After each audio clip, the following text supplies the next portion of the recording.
Assalamualaikum warahmatullahi wabarakatuh. Inilah azab bagi orang yang suka pamer amal atau riya.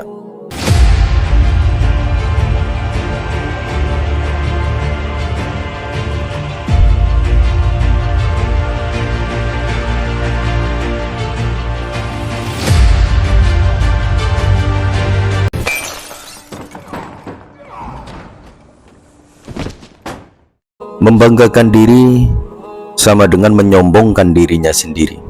Perbuatan tidak akan memberi pengaruh yang baik bagi orang yang melakukannya.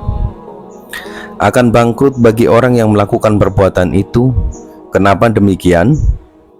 Karena segala amal perbuatan yang terpuji sekalipun tidak akan diterima oleh Allah karena di dalam hatinya tidak tulus mengerjakan perintah Allah.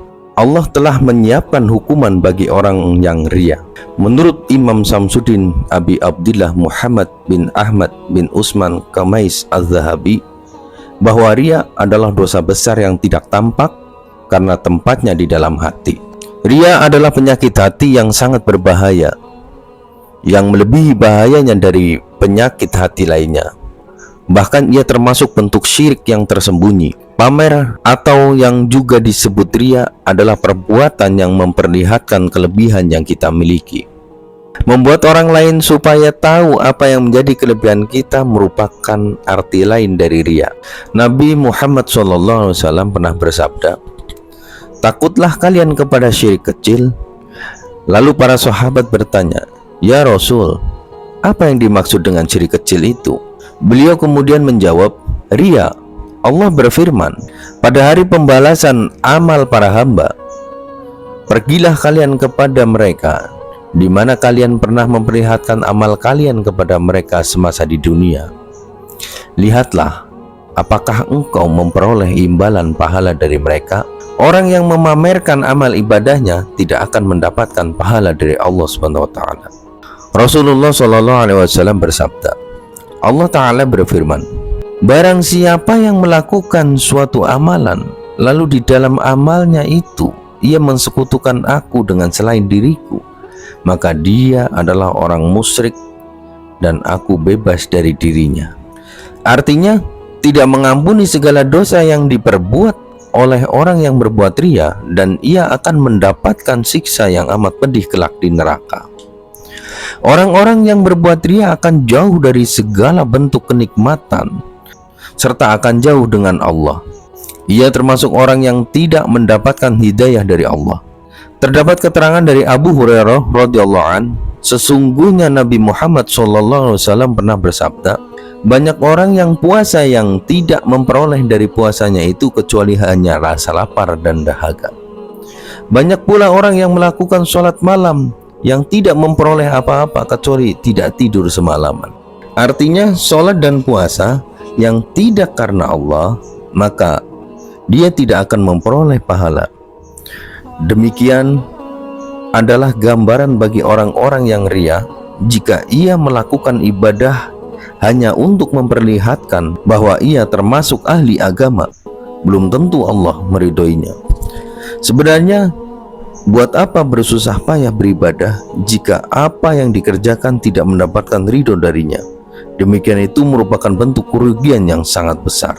Keterangan di atas sebagaimana yang terdapat dalam suatu riwayat, Rasulullah SAW bersabda, perumpamaan amalnya orang yang riya dan sum'ah itu bagaikan orang yang memenuhi dompetnya atau kantungnya dengan kerikil.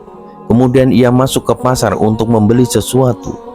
Ketika dompetnya dibuka di hadapan penjual, ternyata dompetnya berisi batu. Lalu ia memukul mukanya dengan batu itu, sebab isi dompetnya tidak bisa memberikan kemanfaatan pada dirinya. Selain ucapan orang banyak bahwa dia telah memenuhi dompetnya dan tidak mengambil sedikit pun. Demikian perumpamaan amalnya orang yang riya dan sum'ah. Ia tidak memperoleh pahala di akhirat dari amalnya itu, selain perkataan manusia itu sendiri. Dalam hal ini Allah Ta'ala berfirman dalam surat Al-Furqan ayat 23, وَقَدِمْنَا إِلَى مَا عَمِلُوا مِنْ عَمَلٍ فَجَعَلْنَاهُ هَبَاءً مَنْثُورًا, yang artinya, dan kami hadapi segala amal yang mereka kerjakan, lalu kami jadikan amal itu bagaikan debu yang berterbangan.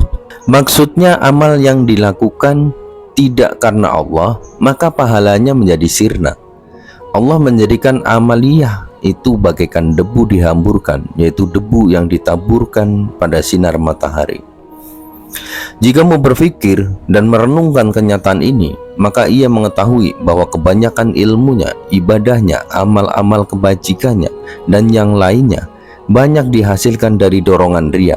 Padahal perbuatan riya dapat menghapus seluruh amal kebajikan.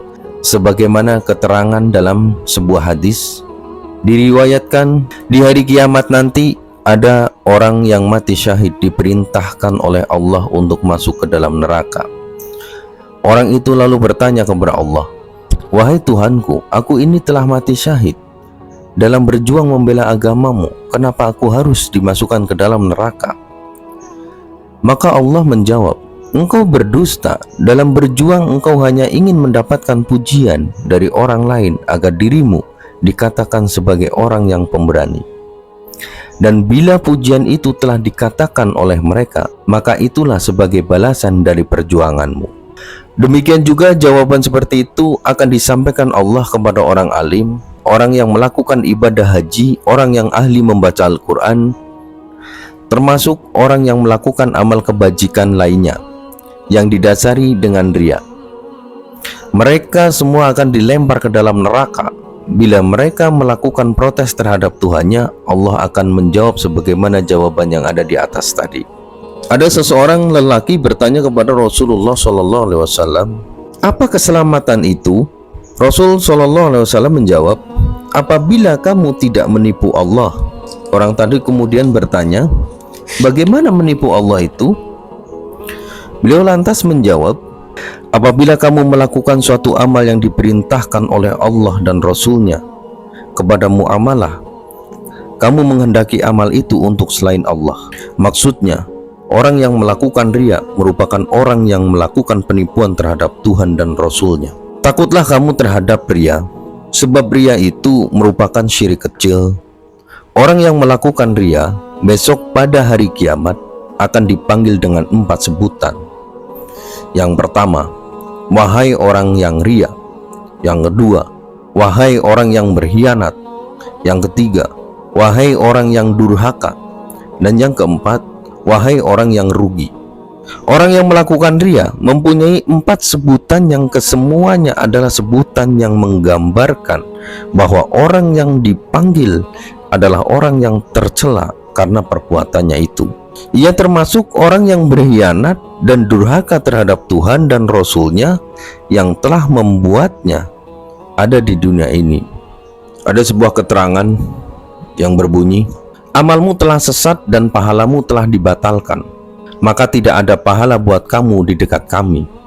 Pergilah dan ambillah pahalamu dari orang di mana kamu beramal untuknya, wahai orang yang menipu." Jika Allah membuka lidah orang-orang hingga memuji-muji dirimu, sedangkan engkau bukanlah salah seorang yang pantas untuk dipuji, maka yang seharusnya engkau lakukan ialah memuji Allah sebagaimana yang menjadi haknya. Orang mukmin yang sebenarnya tidak memandang dirinya sebagai orang yang pantas atau layak untuk dipuji. Jadi jika ada orang yang memuji dirinya, ia harus mengerti bahwa yang menggerakkan lidah orang-orang agar memuji dirinya tidak ada selain Allah SWT. Oleh karena itu, ia harus mengembalikan kepada Allah dengan memujinya karena telah menutupi kekurangan dan aibnya. Berkatalah Fudail bin Iyad radhiyallahu an, meninggalkan amal perbuatan karena manusia adalah riya, dan beramal karena manusia adalah syirik. Sedangkan yang disebut ikhlas adalah apabila kamu meminta ampunan dan perlindungan kepada Allah dari keduanya. Al-Hasan berkata, Orang yang riya itu ingin mengalahkan kekuasaan Allah di dalam amaliyahnya. Itulah orang yang buruk, yang menghendaki agar orang lain berkata bahwa dirinya adalah orang yang soleh.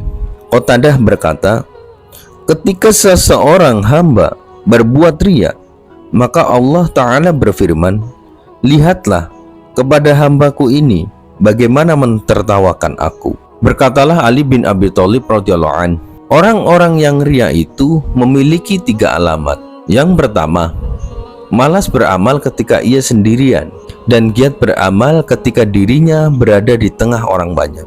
Yang kedua, menambah amaliyahnya ketika dirinya dipuji oleh orang lain. Yang ketiga, mengurangi amaliyahnya ketika dirinya dicela. Ciri-ciri orang yang riya adalah ia akan terlihat rajin jika ada orang lain di sampingnya dan berharap mendapatkan pujian darinya. Jika sudah mendapatkan pujian, ia akan memperlihatkan amaliyahnya secara berlebihan dan selalu menjaga amal baiknya supaya orang lain tidak bisa melihat kejelekannya.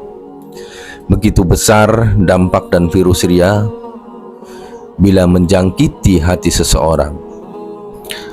Seluruh amaliyahnya akan sirna dan dirinya akan diancam oleh Allah dengan siksaan yang amat pedih nanti di yaumil qiyamah. Untuk itu, mari kita bersihkanlah hati, koreksilah seluruh apa yang terlintas di dalam hati. Mohonlah ampunan serta perlindungan kepada Allah SWT agar dijauhkan dari segala bentuk penyakit riya. Semoga Allah SWT menyelamatkan keimanan kita. Barakallahu fi wa lakum fil Qur'anil azim. Sekian dari saya. Assalamualaikum warahmatullahi wabarakatuh.